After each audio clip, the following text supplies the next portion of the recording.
और चलिए इसी बीच अगली बड़ी खबर आपको बताते हैं। इजराइल के प्रधानमंत्री बेंजामिन नेतन्याहू के घर को ड्रोन से निशाना बनाया गया।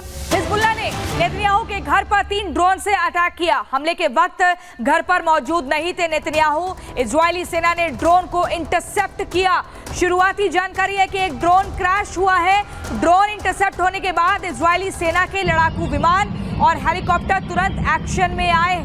इजराइल के कैसारिया में बेंजामिन नेतन्याहू का निजी आवास है। पहले भी हिजबुल्लाह इस घर को निशाना बनाने की कोशिश कर चुका है। नेतन्याहू के घर के आसपास की सड़कों को बंद किया जा चुका है। इजरायली सेना मौके पर पहुंच गई है। ये बड़ी खबर आपको बता रहे हैं। 3 ड्रोन से अटैक किया जाता है हिजबुल्लाह की तरफ से। इजराइल के कैसारिया में नेतन्याहू का निजी आवास है, लेकिन वो अपने आवास पर मौजूद नहीं थे और यही आपको बता दें ड्रोन से अटैक किया जाता है। इसके अलावा ये बड़ी जानकारी मिल रही है कि मौके पर ही इंटरसेप्ट कर लिया इजरायली सेना ने और उसके बाद इस हमले को नाकाम किया। 3 तस्वीरें आप देखिए। हिजबुल्लाह का ड्रोन अटैक होता है, लेकिन गोल घेरे में जो आप देख रहे हैं, इसी ड्रोन के माध्यम से नेतन्याहू के घर को निशाने पर लिया जाता है। हिजबुल्लाह का ड्रोन अटैक, निशाने पर पीएम नेतन्याहू और एक्शन में इजरायली सेना। आईडीएफ ने मौके पर रहते आपको बता दें इस ड्रोन अटैक को इंटरसेप्ट कर लिया, जिसके बाद एक बड़ा हमला होने से पहले ही वो टल गया। आपको बता दें इजराइल के कैसारिया में नेतन्याहू का निजी आवास है और नेतन्याहू अपने घर पर मौजूद नहीं थे। हमले के वक्त ये बताया जा रहा है इजरायली सेना ने ड्रोन को इंटरसेप्ट कर लिया। शुरुआती जानकारी है कि एक ड्रोन क्रैश हुआ है। ड्रोन इंटरसेप्ट होने के बाद इजरायली सेना के लड़ाकू विमान और हेलीकॉप्टर तुरंत एक्शन में आ गए। इजराइल की कैसारिया में बेंजामिन नेतन्याहू का निजी आवास बताया जा रहा है। पहले भी हिजबुल्लाह इस घर को निशाना बनाने की कोशिश कर चुका है। तो फिलहाल देखिए जिस तरह से निशाना बनाया गया नेतन्याहू को, लेकिन इसमें बाल बाल वो बच गए। हमारे साथ दिनेश नैन जुड़ गए हैं जो कि डिफेंस एक्सपर्ट रह चुके हैं। बहुत बहुत स्वागत है रिपब्लिक भारत पर आपका दिनेश जी। दिनेश जी, जिस तरह से सिनेवार की देखिए मौत तो हो गई, लेकिन बार बार ये कहा जा रहा हमास की तरफ से कि भी कमजोर हम नहीं पड़े। आज के दिन ये जो नेतन्याहू पर निशाना था, किस तरह से आप इसको देखते हैं दिनेश जी? देखिए, मगर हम याद करें तो अभी जो इजराइल की आईडीएफ है, जिस प्रकार से उन लोगों ने सनावर जो था या सनावर जिसको मारा है लास्ट का इसका हमास का जो लीडर था, तो उन्होंने ड्रोन के माध्यम से पहले उस रेकी में वो पकड़ा गया था और जिस ड्रोन पे उसने अटैक करने की भी कोशिश की, लास्ट में घायल होने के बावजूद सनावर ने, और वो बाद में उस बिल्डिंग को ही उस आईडीएफ ने उड़ा दिया और बाद में उसकी जो लाश है उसकी उंगली काट के जब डीएनए टेस्ट किया तो उन्होंने घोषित किया कि सनावर मारा गया। अब ये बात जो है कि हमास के साथ में आज की तारीख में अगर सॉलिडेरिटी कोई दिखा रहा था और अटैक करने का जो मकसद था नॉर्थ इजराइल के अंदर लेबनान की तरफ से हिजबुल्लाह का, वो यही था कि वो हमास के लिए लड़ रहा है।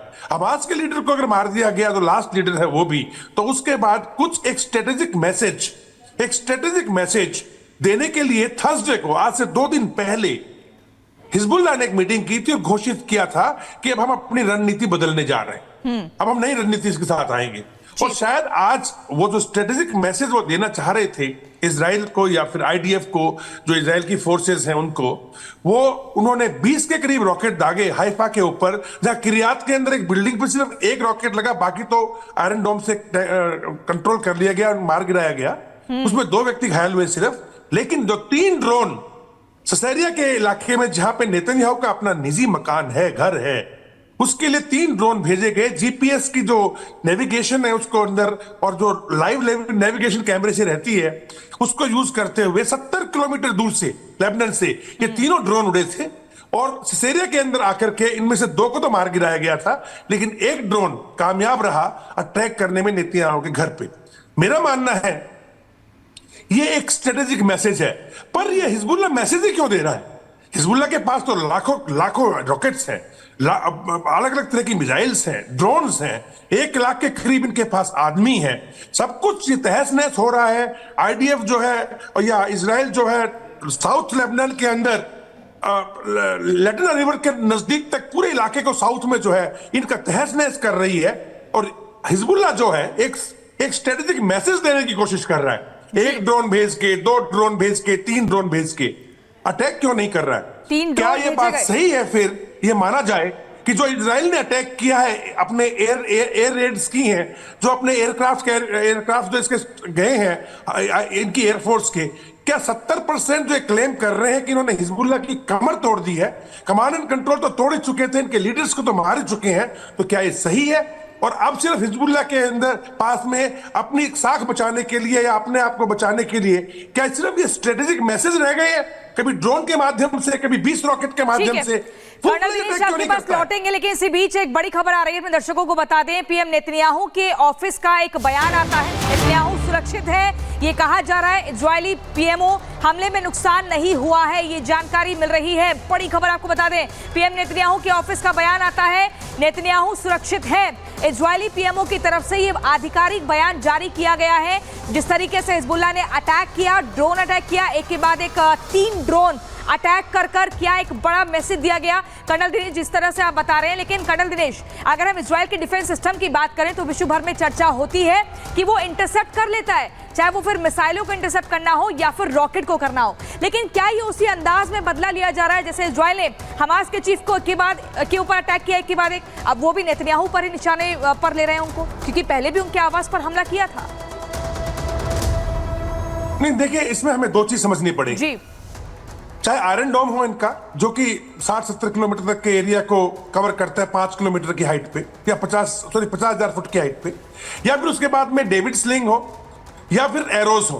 तो इन एरोज तो बैलिस्टिक मिसाइल्स को जो है उसके लिए है, और बाकी मीडियम रेंज की रॉकेट्स और मिसाइल्स के लिए इनका पास में डेविड स्लिंग है। और नजदीक 70 किलोमीटर तक ये लोग जो रॉकेट्स वगैरह आते हैं उनको डील करने के लिए इनके पास आयरन डोम है। लेकिन उनकी कुछ कमियां हैं। उसमें कमियां ये हैं कि एक तो हाइपरसोनिक कोई भी मिसाइल हो या रॉकेट हो जो कि ध्वनि की गति से 5 गुना से ज्यादा चलता है, उसको ये पकड़ नहीं पाते। दुनिया का कोई भी सिस्टम नहीं पकड़ सकता उसको, बना ही नहीं कोई आज तक। ये S-400 जो है रशिया की, वो भी क्लेम कर रहे हैं कि S-500 में हम पकड़ लेंगे, लेकिन मुझे लगता नहीं अभी तक ऐसी कोई टेक्नोलॉजी ग्राउंड पे आई है।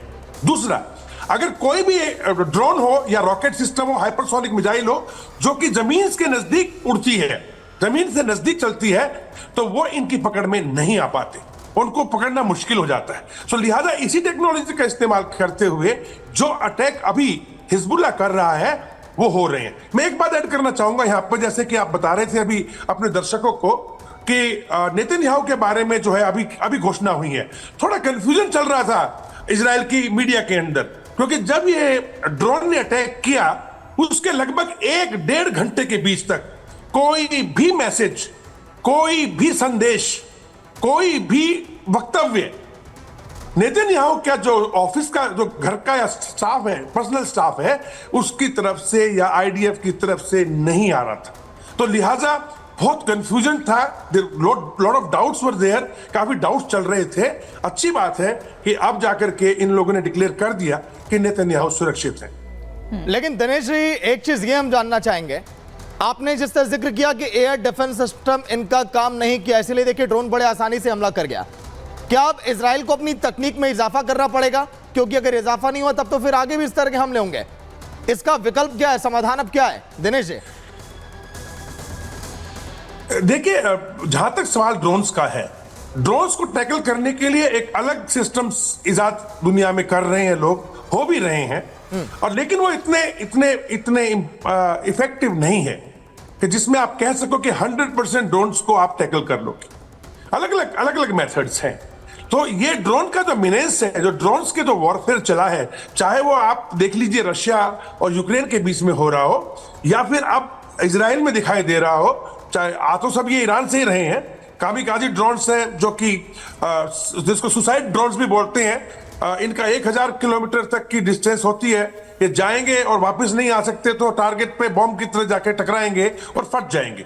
तो इस तरह के जो ड्रोन्स हैं, इनका जो कम हाइट पे उड़ रहे हैं, जीपीएस सिस्टम को लेकर के इनकी एक्यूरेसी जो लेटेस्ट लाइव कैमरे से पूरे टारगेट को ऑब्जर्व करने के बाद जब अटैक किया जा रहा है, तो डेफिनेटली इसको टैकल करने के लिए अभी इजराइल क्या कोई अन्य देश जितने भी हैं, सबको इसकी मुश्किलात तो आ रही है, तो उसमें तो उनको फेस करना ही पड़ेगा। रही बात इनका जो बाकी डिफेंस सिस्टम है, आयरन डोम है, चलिए लगातार आपसे देखिए आगे जारी रहेगी, क्योंकि मिडिल ईस्ट में जिस तरह से शोले इस समय भड़क रहे हैं और ये महायुद्ध क्या अपने एक अहम पड़ाव पर है। एक छोटा सा ब्रेक, बने रही रिपब्लिक भारत के साथ।